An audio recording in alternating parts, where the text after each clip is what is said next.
Meus irmãos e minhas irmãs, vos saúdo com a paz do Senhor. Sou o professor Gesiel Costa e este é o seu canal EBD em Ação. Um canal feito especialmente para você, professor e professora, aluno e aluna, e a todos os simpatizantes da Escola Bíblica Dominical. O objetivo do canal é exatamente este: ajudar e nortear você com subsídios teológicos, subsídios sociais, subsídios históricos, todos os subsídios que pudermos disponibilizar para que você tenha uma boa aula, nós estaremos aqui disponibilizando no canal EBD em Ação. Quero agradecer a você que é inscrito no canal. Agradeço pela tua inscrição, te agradeço pelos teus likes, te agradeço pelos teus comentários e pela tua divulgação do nosso trabalho. E você que está acessando pela primeira vez o canal EBD em Ação e ainda não é um inscrito, eu convido-te, venha inscrever-se no nosso canal. Observe no canto direito do seu vídeo que vai ter a palavra com letras brancas inscrever-se. Clique nela e torne-se um inscrito do nosso canal. Tornando-se um inscrito, você vai assistir os vídeos do canal. Se gostar dos vídeos aula, dê bastante joinha, bastante like, dizendo gostei. E você pode divulgar, pode comentar. Sempre que posso, estou respondendo os comentários dos nossos alunos aqui no canal EBD em Ação. Você também pode ativar o sininho que está no canto direito aí.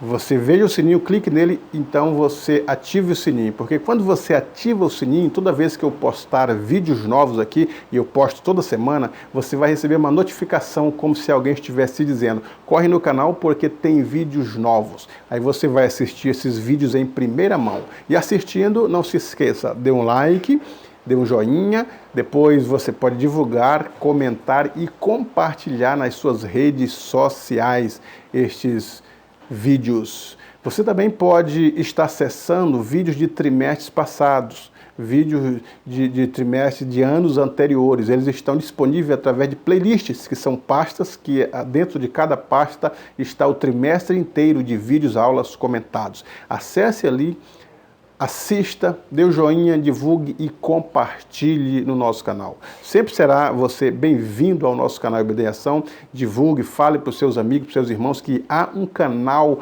de Escola Bíblica Dominical comentando as lições bíblicas para que você tenha subsídio, tenha algo a mais, possa acrescentar no seu plano de aula, no seu plano de ensino, e assim você vai para a sala de aula, vai dar uma aula de qualidade, os alunos vão sentir-se cada vez mais interessados pelas suas aulas, aprenderão cada vez mais das palavras que você possa falar, principalmente a palavra de Deus, e eles então atingirão a maturidade cristã.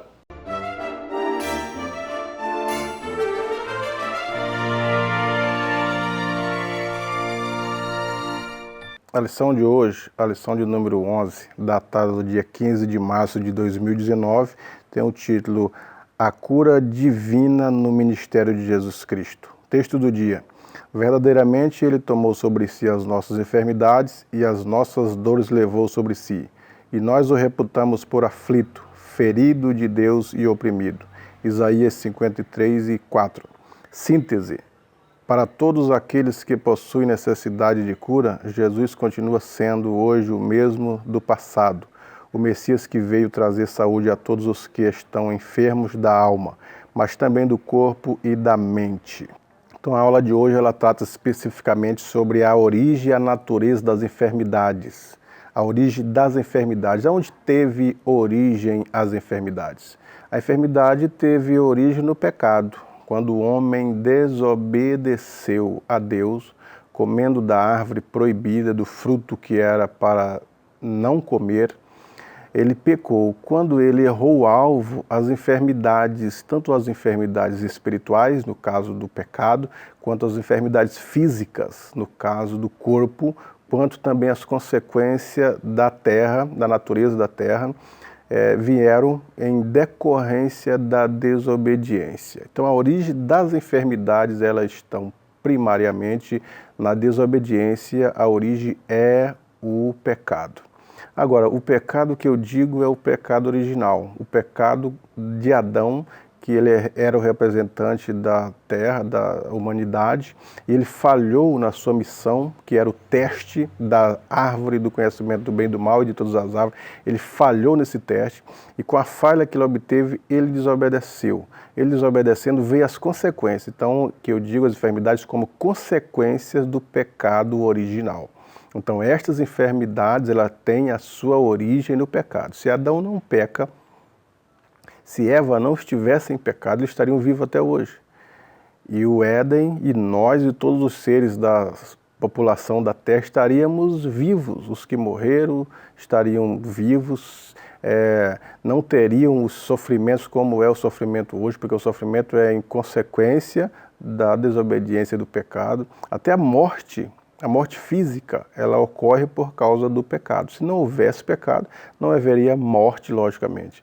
Mas então o pecado de Adão trouxe essas consequências para a alma, para o espírito, como também para o corpo do homem, que é o corpo adoece, o corpo envelhece, a lei da entropia está relacionada exatamente ao pecado. E nesse primeiro ponto, as enfermidades, ela tem a sua origem neste pecado original. Não que é diferente dos pecados cometidos que nós cometemos hoje na atualidade, cometido por cada um de nós, é diferente do pecado original, o pecado que teve legalidade na vida humana, na vida do habitat humano para trazer consequências. Então é totalmente diferente dos nossos pecados cometidos do pecado original de Adão. Segundo ponto, fala das enfermidades do corpo. As nossas enfermidades hoje, na atualidade, elas são decorrentes de quê? São diversos os fatores. Não podemos dizer que uma pessoa que está doente, está no leito de enfermidade, ele cometeu um pecado, por isso que ele está enfermo. Não é esta a questão. Hoje as enfermidades têm legalidade de vir para a vida das pessoas que tiveram o pecado na sua vida. Nós já nascemos com o pecado original, por isso adoecemos. Agora, não significa que todas as enfermidades que temos, elas são porque cometemos pecados. Inclusive aqueles pecados de morte, não tem nada a ver. Há pessoas que adoecem pelos fatores da natureza. Ele pega um sol, daqui a pouco pega um sereno, pega uma gripe, um resfriado, ele não cometeu nenhum tipo de pecado. Mas é uma doença de causa natural. Nem todas as pessoas que adquirem um câncer são porque cometeram os pecados. A gente não pode generalizar dessa forma. Até doenças que vêm pela permissão divina, Deus permite que ela esteja ali, para que o indivíduo ele possa ser dependente sempre de Deus. Deus sabe todas as coisas. No caso de Paulo, por exemplo, por que Deus não quis curar a Paulo? Minha graça te basta. Porque a graça de Deus bastava para Paulo. Deus não quis. E Paulo tinha cometido algum tipo de pecado para ter aquela enfermidade no corpo? Não. Os pecados de Paulo foram perdoados. Ele era uma nova criatura e falava dessa nova criatura. Por que Deus permitiu que uma chaga cobrisse Jó da cabeça aos pés? Em todo o livro de Jó nós observamos que Jó dizia que era justo. Deus dá o testemunho de Jó para Satanás que de fato ele é justo. E nós vemos Jó ausente de pecado neste ato momento. Mas a enfermidade veio sobre a vida dele. Para quê? Deus queria provar alguma coisa, tinha algum objetivo, tinha algum propósito, ele deu essa permissão, essa legalidade. Então, nesse aspecto, sim, observamos um outro que estava cego e chegaram para Jesus e perguntaram se os pais dele haviam pecado ou se ele havia cometido pecado. E Cristo diz, não, ninguém cometeu pecado. Quer dizer, essas enfermidades que ele tem, esse indivíduo que vocês estão me apresentando, não é porque ele ou alguém pecou, mas é assim, veio assim, para que o nome do Senhor fosse glorificado. Ele ia adquirir a cura agora e muitas almas veriam Deus curando ele, então receberiam a Cristo também em suas vidas. Então, nós podemos dizer que as enfermidades do corpo são por causas naturais, são pelo pecado original e também pode ser que haja pecados mesmo cometidos. Há pessoas que cometem pecado e adoecem e é preciso confessar os pecados e receber o perdão e a cura. Isso Tiago disse, se tiver algum enfermo, ore. Se tiver alguém triste, ore a Deus. Se tiver alegre, cante louvores. E a oração da fé salvará o doente. E ele diz assim, se houver cometido pecados, eles serão perdoados. E a oração da fé salvará o doente, o Senhor o levantará. Então é nesse aspecto aí, ele também concorda que há enfermidades que as pessoas têm no seu corpo porque estão com um pecado. Uma outra questão que nós precisamos atentar são a enfermidade na mente, as doenças que são psicológicas.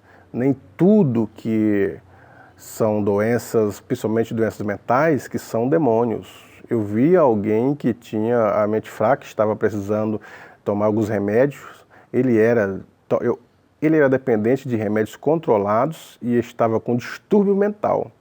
E a igreja estava expulsando o demônio do jovem, e ele não estava endemoniado, só precisava tomar o remédio. Então nós não podemos confundir doenças mentais, doenças psicológicas, com as doenças físicas, ou até mesmo com o pecado ou com a ação demoníaca.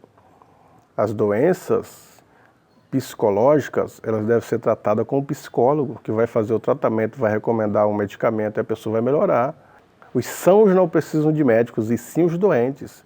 O Cristo disse isso: se a pessoa estiver doente e ele não recebeu a cura na igreja, e tem uma doença que é psicológica, leve ele ao psicólogo, e ele sarará, melhorará, terá o seu tratamento adequado. É assim que funciona. Então nós não temos que fazer discernimento entre as doenças que são pelo pecado, as doenças que são de causas naturais, as doenças que são da mente, as doenças ou até demônios que atuam na vida das pessoas, saber diferenciar isso. Por isso que nós precisamos pedir o dom de discernir os espíritos. Segundo ponto, a cura divina como parte da salvação. Aí vem um caso Naamã, que estava com uma lepra no corpo, e a lepra naquele período era uma das doenças que eram incuráveis e contaminadas. Ele era um oficial, era do alto escalão da Síria, e estava com essa enfermidade.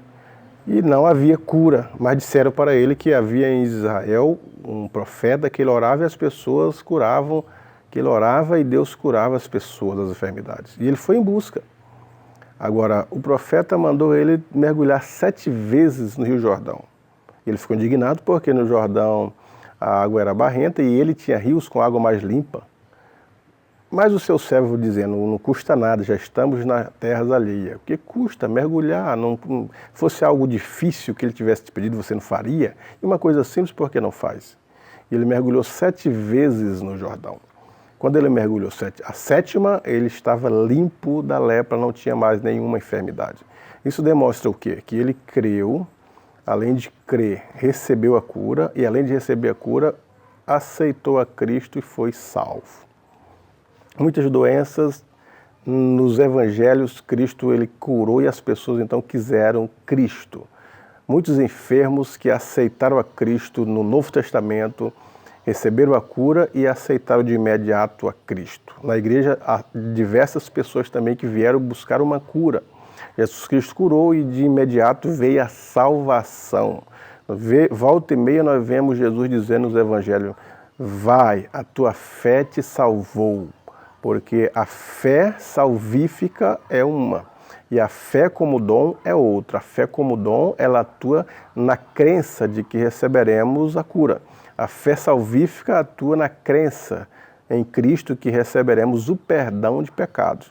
E a fé como fruto atua na nossa vida para sermos fiéis a Deus. E a fé comum, ela acredita em tudo as coisas que estão à nossa volta neste mundo. E a Bíblia ela diz assim: como deve um salvo cuidar? A lição diz: como deve um salvo cuidar de sua saúde? Nós devemos cuidar da saúde, a saúde mental. Precisamos, a igreja, alertar para os perigos da saúde mental. Ultimamente, muitas pessoas ditas cristãs, evangélicas, têm tirado a sua própria vida porque não têm uma saúde mental adequada, psicológico abalado, vai ao suicídio. Pessoas que se dizem cristãs. E precisamos falar dessas verdades para essas pessoas, ensinando-a como se comportar neste mundo difícil. E também falar dos cuidados que devemos ter com o nosso corpo. As maiores doenças vêm do corpo. E esse corpo deve ser cuidado, porque a Bíblia diz assim, que o corpo é templo e morada do Espírito de Deus. E se alguém destruir o templo do Senhor, Deus o destruirá.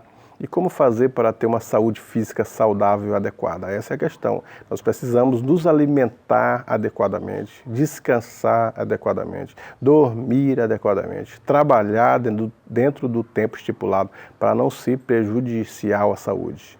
Devemos dividir o nosso tempo de modo que alcançamos corações sábios. O salmista dizia: ensina-nos a contar os nossos dias.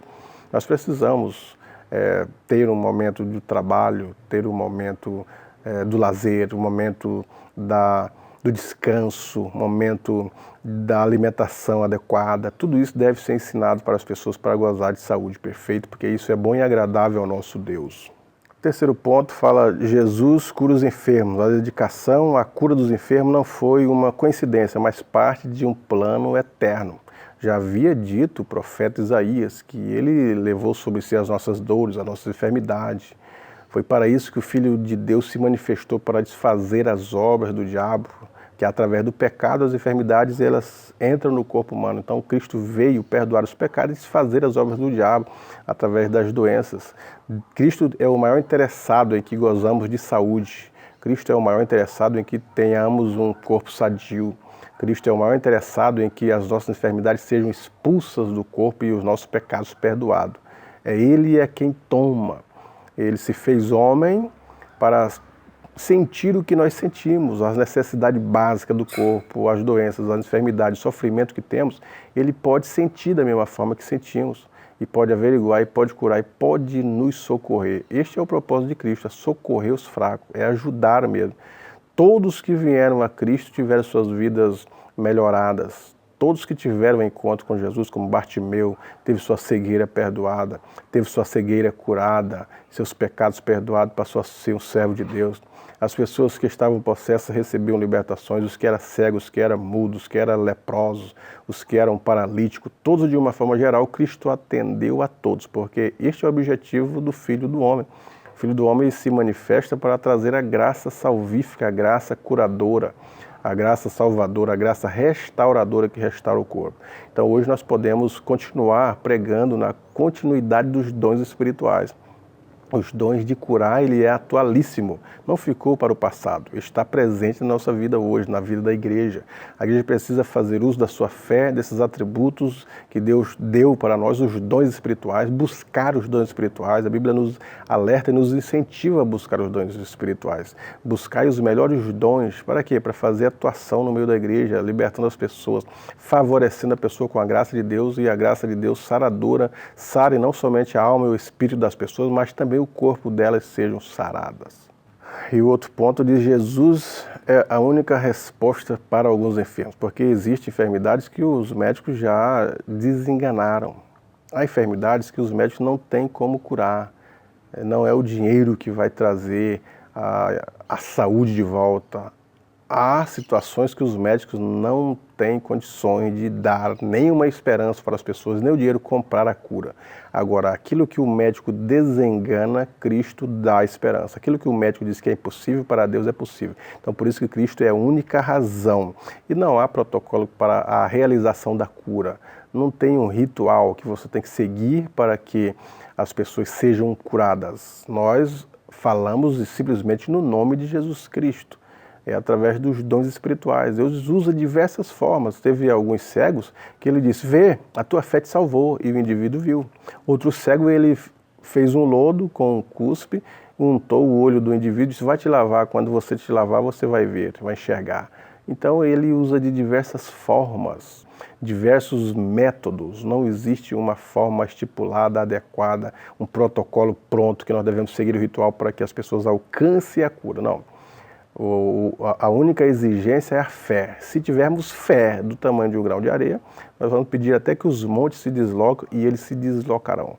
Então, nós devemos, na atualidade, propagar o Evangelho de Cristo, a cura divina, a salvação em Cristo, o favor de Cristo, a ação do Espírito Santo em nossa vida, para que cada dia mais possamos falar do nome de Cristo, o nome dele ser conhecido, e as pessoas receber os benefícios da graça curadora de Jesus. Portanto, professor e professora, que você tenha uma boa aula, que os seus alunos cada vez mais interessem-se pela sua aula, e que você cada dia mais alcance a graça de Deus para ensinar com sabedoria a classe que está diante de você. Deus em Cristo te abençoe. Uma boa aula, professor e professora.